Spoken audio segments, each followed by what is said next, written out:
Praise the Lord, hallelujah. ഈ സാപത്തിന്റെ എല്ലാ പ്രാർത്ഥനകളും ഞങ്ങൾക്ക് നേരുകയാണ്.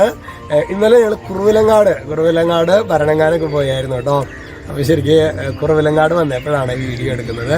ശരിക്കും ഇന്നലെ മാതാവിൻ്റെ അടുത്തൊക്കെ വന്നവരും പ്രാർത്ഥിച്ചപ്പോൾ ഓരോ ജപമാല, കുറവിലങ്ങാട് ഒരു ജപമാല, പിന്നെ അതിരമ്പുഴ ഷന്താളമ്മ എന്ന് പറയും, ഒരു SABS ഒരു വിശുദ്ധയായ സിസ്റ്ററാണ്, അവരുടെ കബറിടത്തിൽ പോയായിരുന്നു.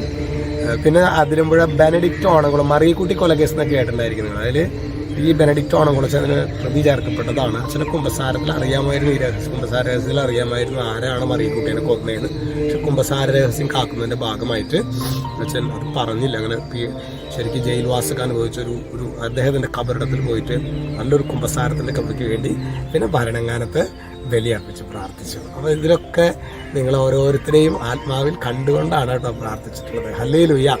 ഇന്ന് നമ്മൾ ധ്യാനിക്കുന്നത് സുഭാഷിതം 28:14.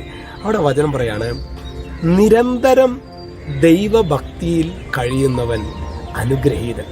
ആരാണ് അനുഗ്രഹീതൻ എന്നാണ് പറയുന്നത്? അതായത് ഒരു ധ്യാനം കൂടി 10 ദിവസം പ്രാർത്ഥിച്ചു, പിന്നെ ഒരു വർഷത്തേക്ക് പ്രാർത്ഥനയില്ല, അതല്ല, നിരന്തരം.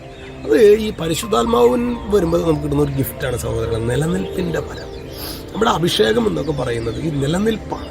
ചിലപ്പോൾ നമുക്ക് പ്രാർത്ഥിക്കാനൊന്നും ഒരു സാഹചര്യം ഉണ്ടാകണമെന്നില്ല, അല്ലെങ്കിൽ ഒരു അനുകൂലമായ സാഹചര്യം ഒന്നും ആയിരിക്കണമെന്നില്ല. പക്ഷെ എന്നാലും നമ്മൾ പ്രാർത്ഥിക്കണം. ഹല്ലേലൂയ. അതിന് നിങ്ങൾക്ക് അനുകൂലമായ ഒരു കാര്യം അച്ഛന് പറയാനുള്ളത്, ശരിക്കും പ്രാർത്ഥിക്കുന്നവരുടെ ഒരു കൂട്ടായ്മയ്ക്ക് വേണ്ടി ആഗ്രഹിക്കുക. അത് വളരെ പ്രധാനപ്പെട്ടതാണ്. കാരണം നമ്മൾ ഒറ്റയ്ക്ക് ലോകത്തിൻ്റെ സ്പിരിറ്റ് അതുപോലെ കയറി കളിക്കുന്ന ഒരു കാലഘട്ടമാണ്.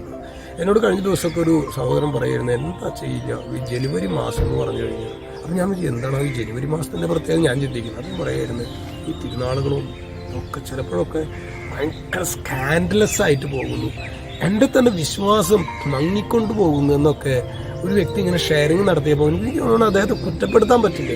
കാരണം അതുപോലെ ആഭാസങ്ങൾ പലപ്പോഴും കാണുമ്പോൾ അനേകരുടെ വിശ്വാസം മരവിച്ചു പോകാന്ന് പറയില്ലേ. അപ്പം അങ്ങനെയുള്ളൊരു കാലഘട്ടത്തിൽ പ്രാർത്ഥിക്കുന്നവരുടെ ഒരു കൂട്ടായ്മ അതിൽ നമുക്ക് ആയിരിക്കാൻ പറ്റുവാണെങ്കിൽ അത് വലിയൊരു ബ്ലെസ്സിങ് ആയിരിക്കും. ഹല്ലേലൂയ. അപ്പോൾ നോക്കിയാൽ പ്രാർത്ഥിക്കുന്നവരുടെ ഒരു കൂട്ടായ്മ കർത്താവ് ഞങ്ങൾക്ക് നൽകണമെന്ന് പ്രാർത്ഥിച്ചു തുടങ്ങി. കർത്താവ് നമ്മെ സഹായിക്കും. രക്ഷിതാവായ യേശുക്രിസ്തുവിന്റെ നാമത്തിൽ ആശീർവദിക്കുന്നു, ഇപ്പോഴും എപ്പോഴും എന്നേക്കും.